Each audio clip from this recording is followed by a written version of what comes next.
Welcome to the OEMs, Blockers and Breakthroughs podcast, brought to you by Partful. I am your host, Tanya Tran, Partful Head of Marketing.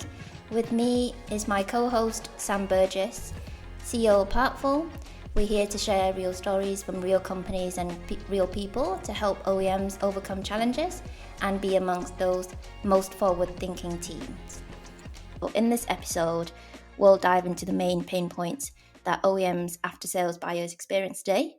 Last episode, I mentioned that in the past 5 years, we've spoken with over 400 OEMs globally across automotive, machinery, and medical devices and more. I think we all agree together that the majority of them are facing the same challenges in their after-sales. So some challenges that they're facing today that we'll cover in the episode are part misidentification, manual processes, and frustrated buyers and lost revenue. I'd love you to share your insights on each of the challenges and what's going on there, as well as the solutions that OEMs can have to overcome these challenges as well. I know that, Dan, you're with the company for several years now. So if you can introduce yourself for a bit, just so that our listeners today know who you are and your background. Yeah, of course. Thanks, Tanya. So I'm Dan Horrocks. I am the Director of Sales for the company. I've been with the business from the beginning. I have spoken to lots of different OEMs and understand the sort of day-to-day challenges. I'd love to know if you could just describe really clearly what the experience looks like from the point of needing a part to the point of getting a part of OEM buyers today and what they go through on a day-to-day basis. That would be great. Yeah. So typically what tends to happen is when an OEM create a product, they do a great job in designing the product, getting it out to market, getting it into dealers' hands, getting it out there. What tends to happen from an after sales and a parts perspective is the dealer or the end user will be provided with information in order to order and buy replacement parts. So a majority of the time, what they get is 2D line drawings, PDFs online. Sometimes it's online; it's not very interactive.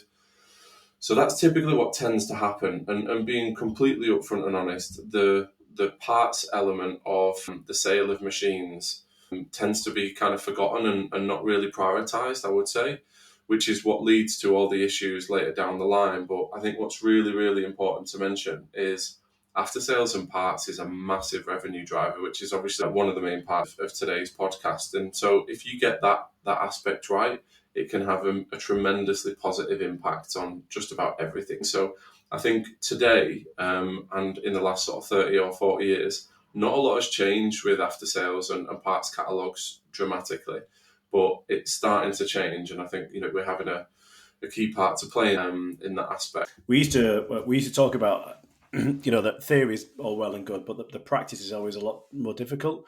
With the pressures OEMs are under to deliver in line with production schedules is phenomenal. And, in no way, shape or form are we sort of pointing fingers at OEMs saying, you guys aren't good enough. It's the reality of the modern world. If you're gearing up for a production run, the entire organization is focused around that. And what happens and what Danny described there was the lack of clear focus around the supportability, because the mindset is usually, we'll sort that problem out as and when it comes. And we used to use a phrase called designing for supportability. So putting the support elements right at the center of the design element, it works concurrently, not as an afterthought or something that happens when it's too late. So designing for supportability includes things like, organizing your spares and creating your service bill of materials, having that conversation up front and understanding how you want to sell those spares, so that at the point that the production, you start pumping assets, whatever it is, off the manufacturing line, and that you have the mechanisms and the support infrastructures in place ready to support that.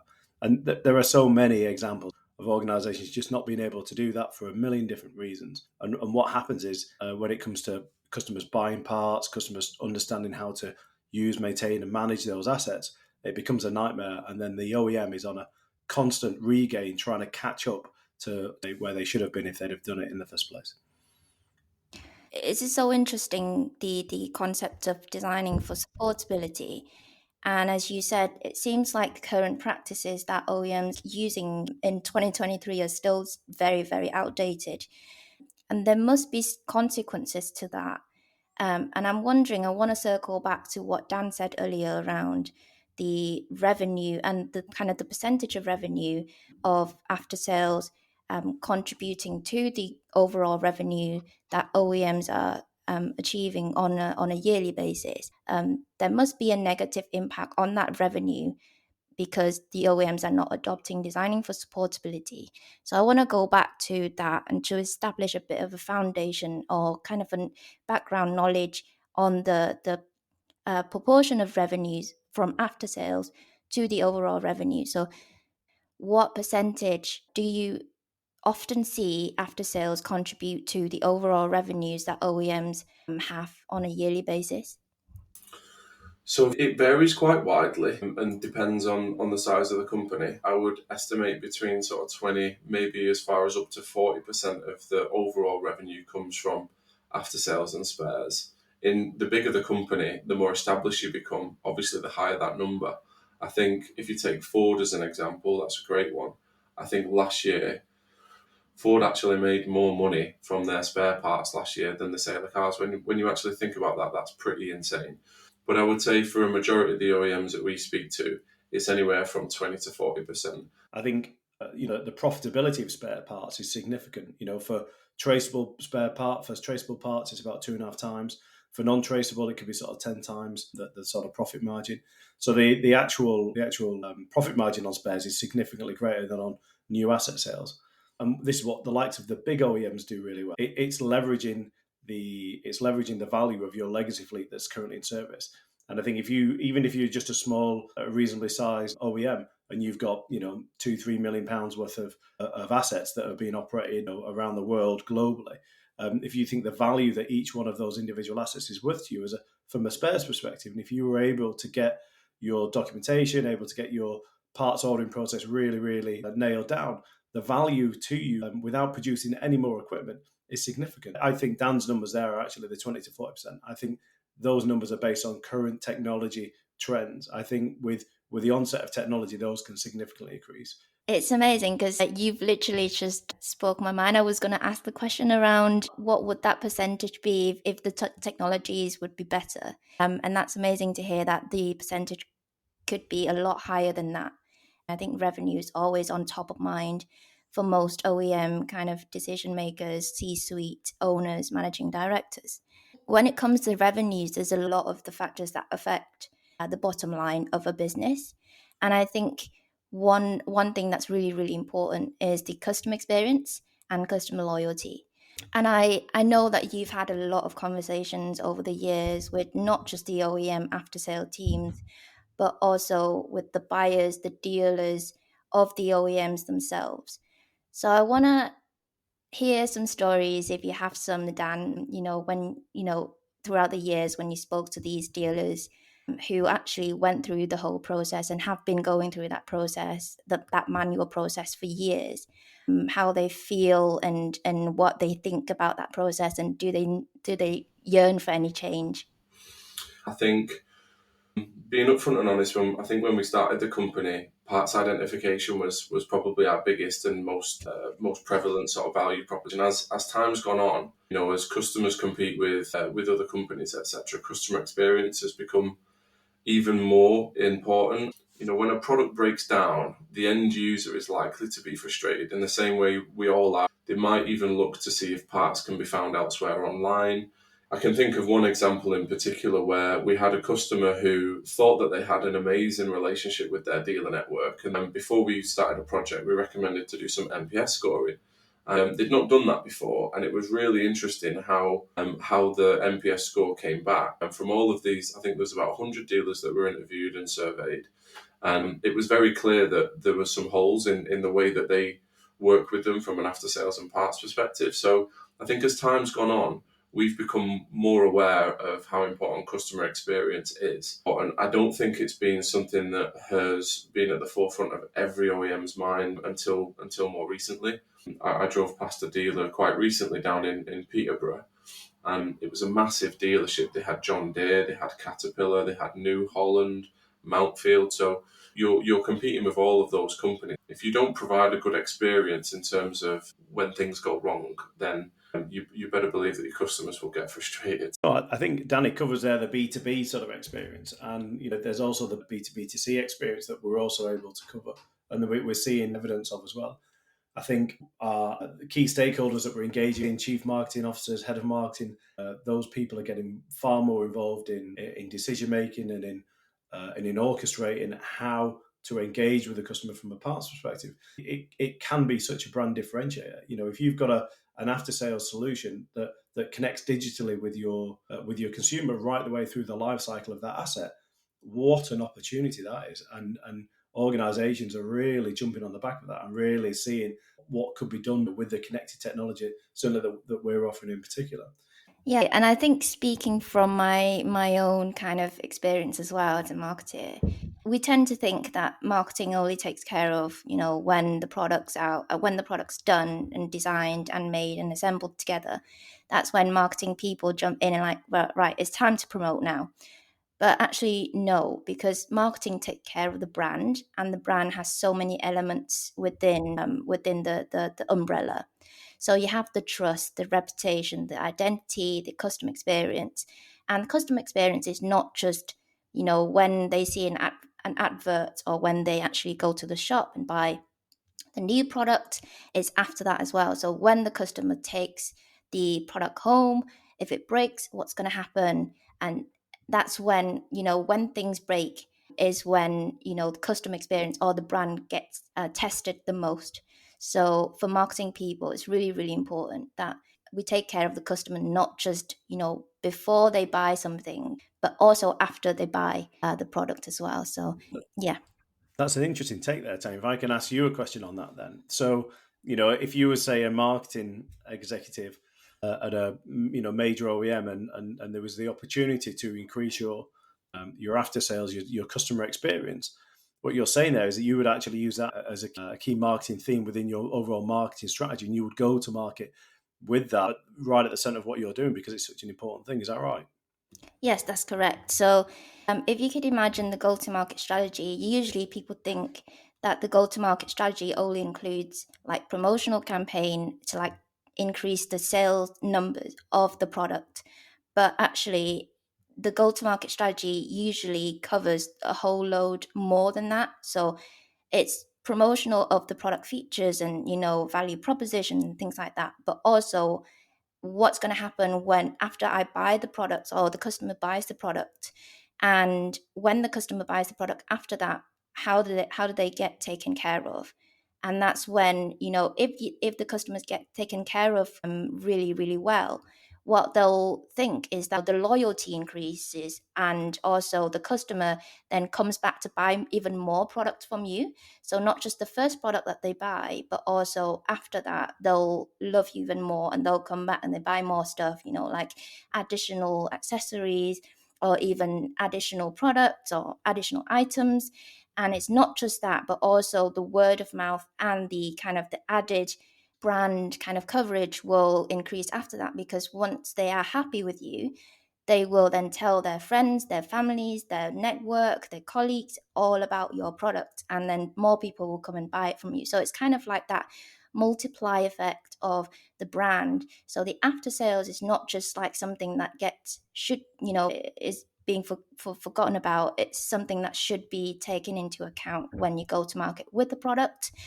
So I would encourage like marketeers at OEMs to think about that even more and take ownership of that, and take ownership, or at least get involved in the after sales department and help your colleagues out to kind of improve that experience for customers after they purchase the product. Amazing. I think on the B2B and the B2C subject as well, something that we've definitely seen in the sales team over the last 2 years is this kind of transformational shift from just having B2B or B2C. It's common that it's one or the other. I think what we've started to see is some OEMs want to have less reliance only on dealers alone, and move to what we're referring to internally as this kind of hybrid model. So what we mean by that is, we've recognised that some customers, when they see what we have to offer, the question mark is, well, surely this is so easy to use that customers could just order from it, right? And the answer to that is, of course. So often we think that relationships between OEMs and dealers is really strong. It's not always the case. So wouldn't it be great if you think about a company that has a global dealer network? Sometimes they don't have dealers in every location, but they have customers in other locations. I can think of an example in March where a company were expanding their dealer network for South America simply because they had loads of customers that owned their products down there. When we were talking to them, they recognized that the stuff that we had to show them would allow them to connect directly to their customers. So we're starting to see this kind of shift where they don't have to always rely necessarily on dealers alone and can go direct to the consumer.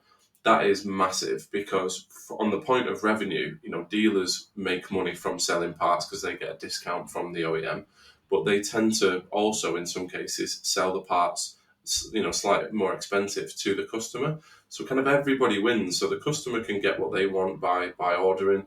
They can get it from the dealer if they so wish, and it's discounted. So I think we're starting to kind of see this sort of shift really, where there's less reliance on dealers only, because you can't be in every state, in every region, in every location. But if you've got products that everybody wants, then wouldn't it be great if you had a way that you can connect to them customers? I think before, because parts catalogues were always clunky, they were difficult to see, they were difficult to maintain, they were hard to understand. OEMs were really fearful of giving that information to a customer because, if you see a flat line 2D image in front of you with a million lines on it and, things all over the place, then, it's going to be challenging for the customer to understand what the hell's going on. So I think we're definitely starting to see that shift, and that'll continue to happen all the time, I think. That's great, Dan. And I think just to add to that as well, there's not only does this impact expanding businesses looking to move into new territories, with the onset of EVs and the electrification of mechanical assets, what you're seeing is a significant reduction in maintainability. So the revenue streams that previously organizations would generate with dealers, they're not going to see that in the future with the simplicity of some of the electrification of their assets. So they're looking to actively reduce the reliance and the complexities and the cost of their dealers. And again, going back to the immersive technology, that can address both those problems, and that trend will only continue as more. Let's take lawnmowers as an example. The electrification of a lawnmower, it strips out about 60% of the complexity straight away, and therefore that there isn't a cost in dealers to warrant big dealer networks as what we've seen previously. That's so interesting. I want to go back to the point where you said B2C and OEMs don't really have to rely on dealers so much anymore. When it comes to the maintainability of an equipment, I think it heavily relies on the complexity of the equipment as well. So, for example, if it's a phone, for example, an electronic product, that's really, really complex, and it has warranty that comes with it. The OEMs would be really, really hesitant to let the end users or the end consumers fix the products themselves, because then, things like void warranty might come into effect or something like that. But you still say you're still very adamant about OEMs taking the direction of taking it directly to the customers. I want to take from your experience, what kind of OEMs are taking this direction or like moving towards this direction in the future? Great question. I would say most of the customers that are going through that trend are either, they tend to fall into two categories. They're an established company with a big brand and complex machinery, and they want to connect to more people on a global reach. Or we're starting to see newer companies. So newer companies that don't have a dealer network, perhaps they don't have the time nor the resource in some instances to expand to 30 countries over. We spoke to one company at the start of this year who had just launched a new product. And when we were talking to them, they said, we need to sell this in 20 countries by, the end of this year. And if you'd have said that 20 years ago to a company, they'd have been like, well, how are we going to do that? But now, thanks to things like digital technology, digital twins and innovation, companies are starting to do that. So I think to answer the question, I would say it falls into two categories. Companies that are more established, that are willing to do something a little bit different and sort of step into that sort of area of innovation, That's definitely happening. And the second one would be sort of startup companies. I can think of two examples specifically where when we talked to those companies early on, they said, yeah, this has to be applicable in this country, that country, and this is going to be a direct to consumer model. Yes, we have some dealers, but we don't have many. So this needs to be, this needs to be available for them. So yeah, I would say probably two buckets there. That's great. It's interesting to hear you say that newer companies can be that ambitious about their go-to-market and like global expansion as well. And I think going back to the point where, there's technologies out there and also like digital advertising, digital brand awareness and campaigns, and especially with emerging technologies as well that serve a particular need, and the brand awareness can expand really quickly overnight. And that leads to consumers all over the world wanting the product.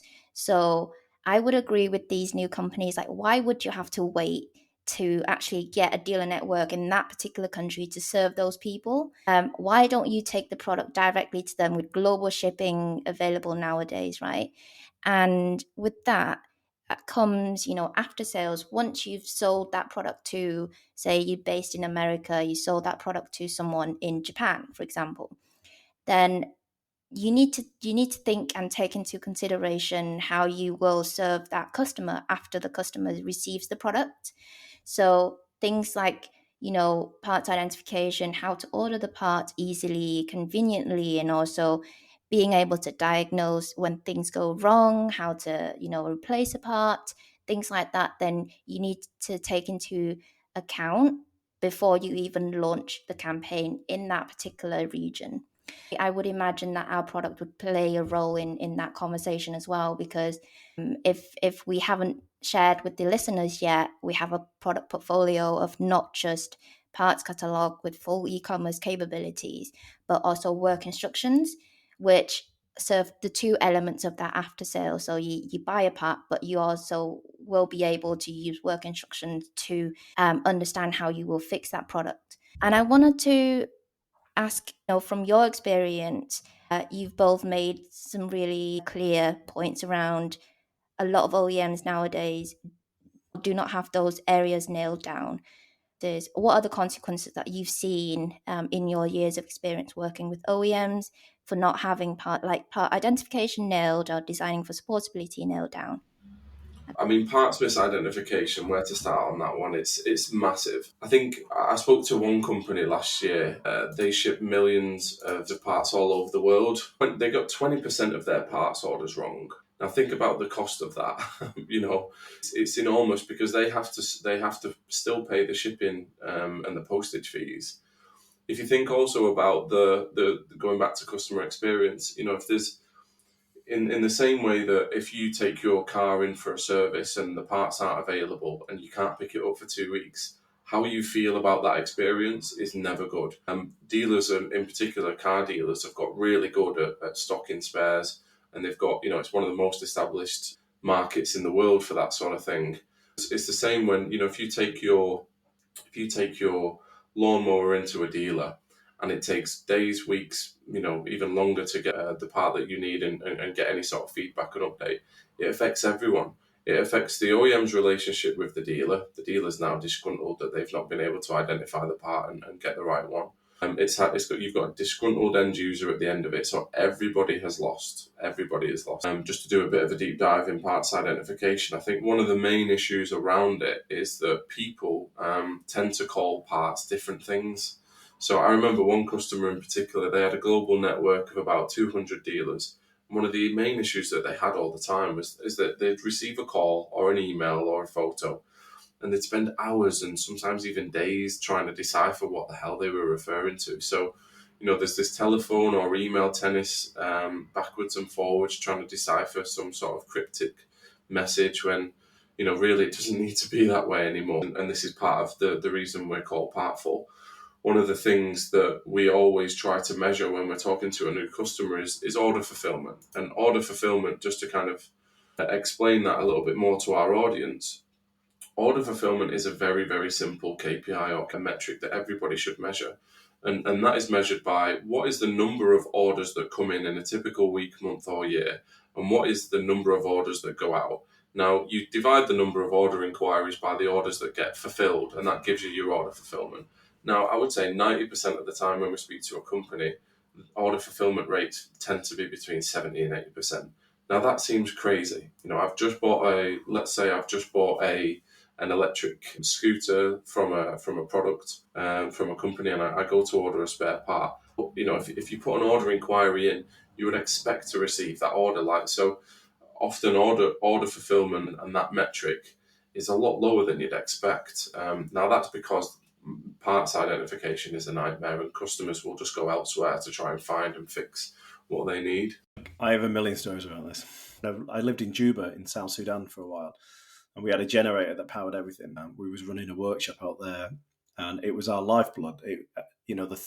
Thinking back to when it went down, and it was like the biggest catastrophe ever. It just stopped working. So all our lights went off, all our radios, everything stopped, because that was our only supply of electricity. This is back in like 2008, maybe, when, just after the independence, or just as independence was being sought. So it was really early days in Juba. And we ordered we had to order a service kit. We had to order some, I forget what the components were. And because of the supply chains, just to get it from Nairobi to Juba was about 5 days, and they had to then source it. So I think we were without power for about 7 or 8 days at this point. And when the package turned up, you remember, like, people were getting really excited, because it meant that we could, we could have a light on in the evening, and we could watch maybe a film and listen to a radio. And then when we opened up the package, it was the wrong kits, and the information was wrong, and we were devastated. I remember feeling that little sick feeling inside my stomach, because I was like, oh no, I've got another 10 days of talking to this guy that we've run out of conversation on, because we can't listen to the radio at the moment. So, I've seen that in an extreme example, but I've seen that I've seen that here in the UK. I use the power washer example again. It's exactly the same, and I'm sat there, spent a lot of money on a power washer. I need to clean my bike. The seal, a $2 seal breaks in it, and I can't now use my power washer because I can't get hold of that new replacement seal. And as a consumer, it just drives you crazy. I've just spent £350 on a power washer that I can't use now because of a $2 seal. It just isn't, as a consumer of that equipment, it just isn't good enough. And as Danny says, it affects the reputation, the brand damage that does is significant. I've got a really funny example that's not quite power washer, but it's shoe related, but it's very relevant, because I ordered some shoes last week, and they went into the shop in Manchester, and there were some black trainers that I wanted for the gym. So I got a text to say, hey, these trainers have arrived in store. So I ran to the shop over lunch, dead excited. Opened the box. My order form's there. It says black on black. So I just wanted all black trainers that I'd ordered, and I've been looking at these for ages. So I was like, opening the box, running over to the sort of seating area to put them on. Open the box. They were lime green.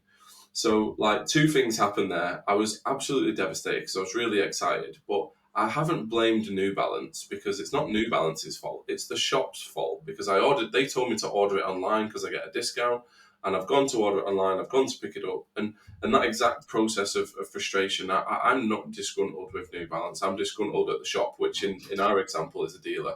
It is the same across the board. Like, a lot of times when we're talking about kind of customer experience, it's very hard to measure the value of that, but we're starting to see, like, the massive impact that has. Like, if you just take real world examples, like when you have a good experience and things go well, you tend to go back, you tend to go back to that place, you tend to interact with them. I heard a great story from one of our customers in one of their dealerships a while ago. Someone had gone in to buy one of the products. I won't name the company, but they went in to buy one of the products, and we just launched our parts catalogue with them. And it was received so well at the dealership, and this particular company have a product with us that connects both to dealers and to consumers. And the customer came in and was like, look, the thing that's really important to me is not when I buy this thing, because I've already got my heart set on what I want to buy. It's when it goes wrong. And so in this example, the dealer, having just been introduced to our platform, was able to jump on the iPad or the laptop at the time, show the customer what the ordering experience is for us. And as a result of that person went with that product as opposed to a competing product. The customer came in with about 3 products in mind, and the one that he ended up with wasn't ranked number 1. until he saw what he saw on the tablet. If you're spending a lot of money on a product, when things go wrong, I want it to be fixed immediately. And I think that is also down to people's attention span, and people want things done quickly now. Like thanks to social media, I want it fixing and I want it doing now. If you've got a clunky process and things don't go well, then you're going to have some disgruntled customers. So yeah, I was really gutted on Tuesday when I went to pick up my trainers, but there was a lot of parallels as I walked out of that I'm sure some customers that go into dealers experience as well. So it doesn't just apply to our world. Yeah, 100%. I can 100% empathize with both of your stories. I've had many stories like that, and in the last episode, I told Sam, Mark, and Stanton about my Sony DSLR camera that I broke stupidly by spilling condensed milk on it. I'm still sore today, even though 2 years have passed. So I'm never buying a Sony camera again because it was impossible to get apart. And I think you've made some really clear points around the current practices that OEMs are doing nowadays, even in 2023, which is unbelievable, really. I feel like the majority of that world is still stuck in the 90s in some ways. And if I can just summarize what it seems to me, the root causes of parts identification and kind of manual ordering process that OEMs are putting their buyers and dealers through, like come down to kind of inconsistencies in the names of the parts that different people call, and also just like the outdated technology that they use, like Excel sheets and PDF drawings, which further intensify the problem of inconsistencies and like terminologies. What solutions are there, do you think, can help OEMs overcome those, like actually eliminate those root causes? Because when it comes to inconsistencies in languages, especially when it comes to like global expansions, it gets even more difficult for OEM to control those terminologies being used in different regions. How can we help them solve those or eliminate those root causes, do you think? Can I just, before Danny answers, there's a generic process here, and it's maintaining the single source of truth. That's the challenge that all these organisations are having. They're not able to maintain and manage that single source of truth. So the confusion comes from different sources of truth, and that's one of the biggest impactors of what's happening. And technology has not enabled that. PDF documents do not enable the people to maintain that single source of the truth and put the information that's needed in the hands of the people that need it at the point that they need it the most. But an interesting story that came to mind when Sam was describing that was, I was talking to a company last year, and I was talking to the MD of that company. This is a medical devices manufacturer. The owner of that firm said, "Yeah, hey, we're really interested in your product. Want to go ahead with one of the packages." And when we got into the sort of why and where the value was, this particular person had, and this is very common, by the way, for everyone, this particular person had a team of parts advisors of 40.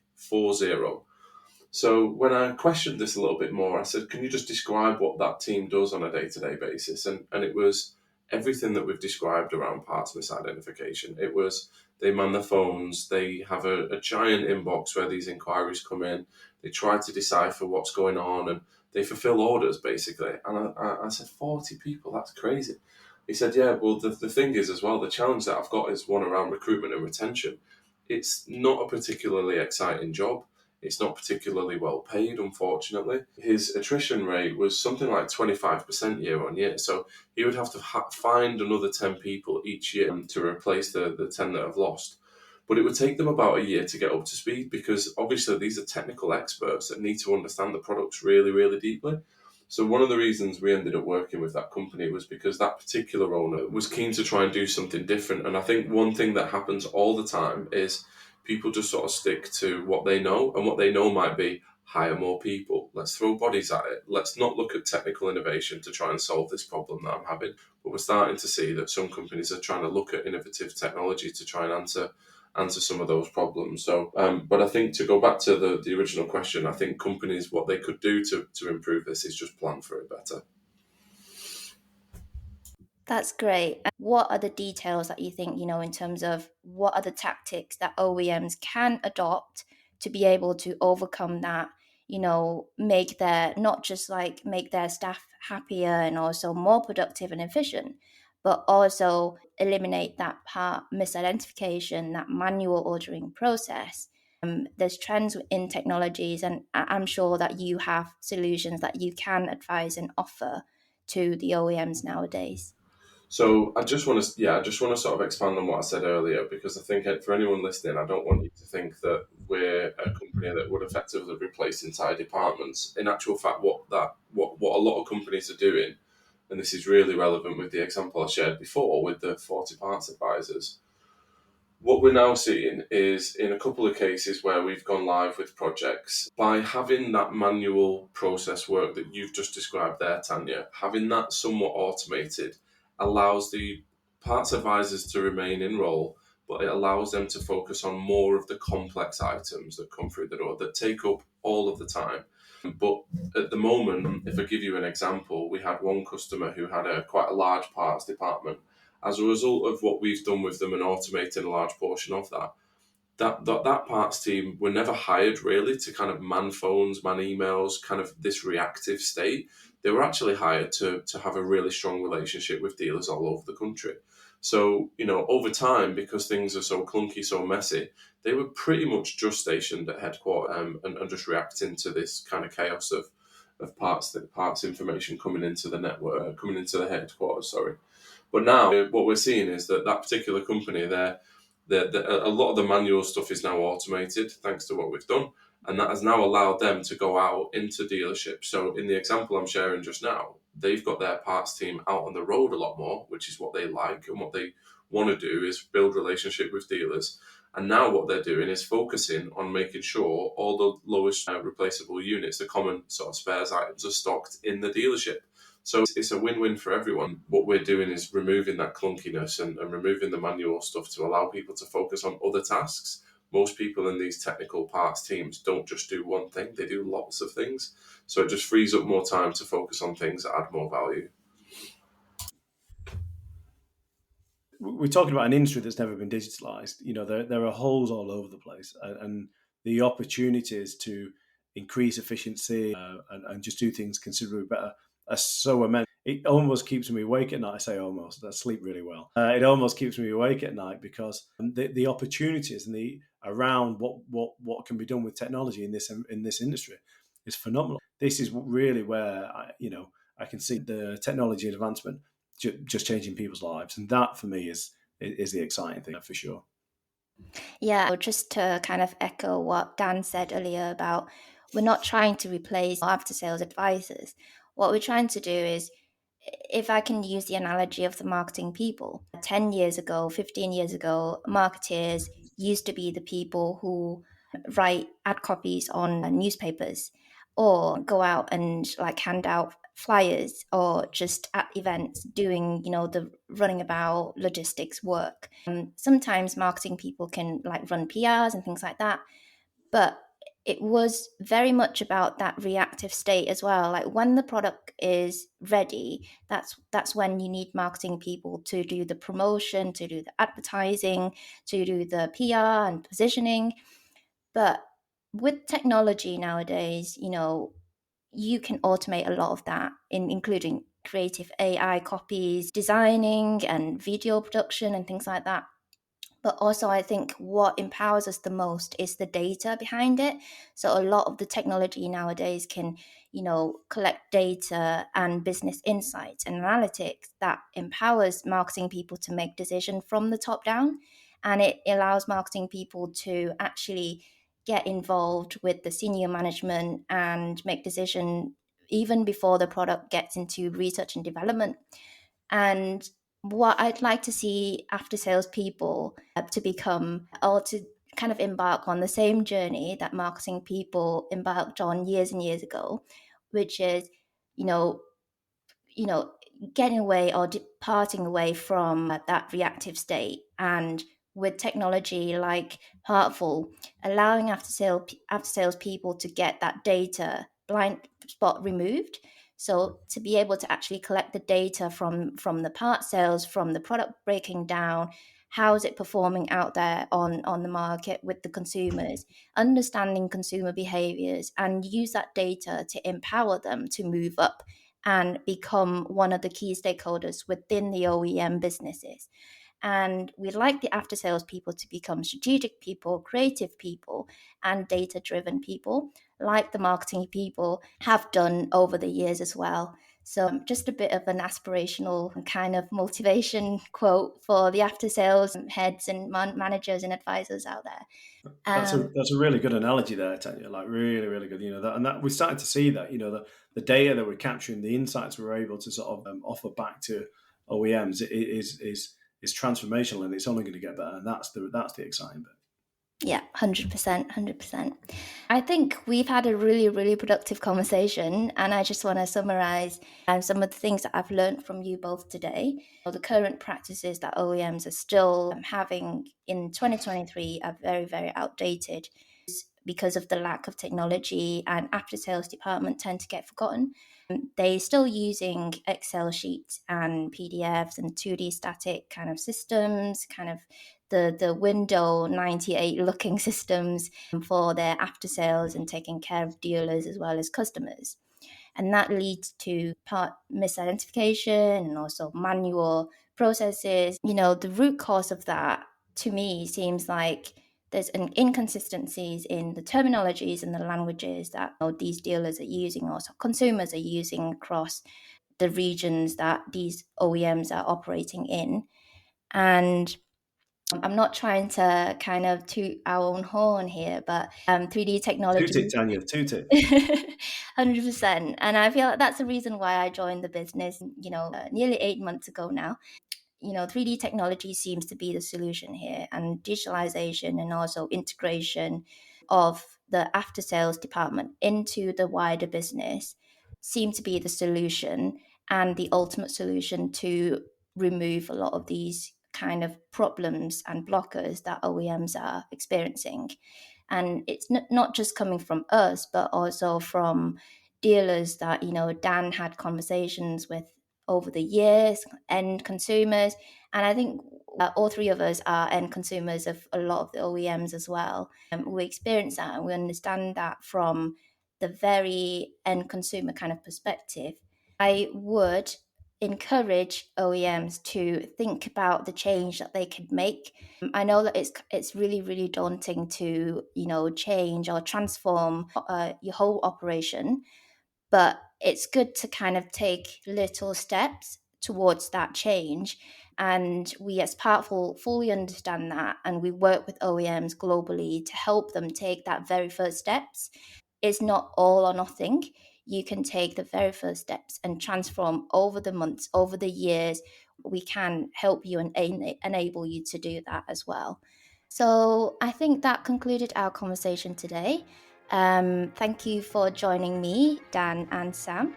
Please subscribe to our podcast. Our next episode will come out next month about data management within the OEM businesses and what kind of practices are blocking them from actually achieving transformational growth. And thank you again today, and see you guys soon. See ya.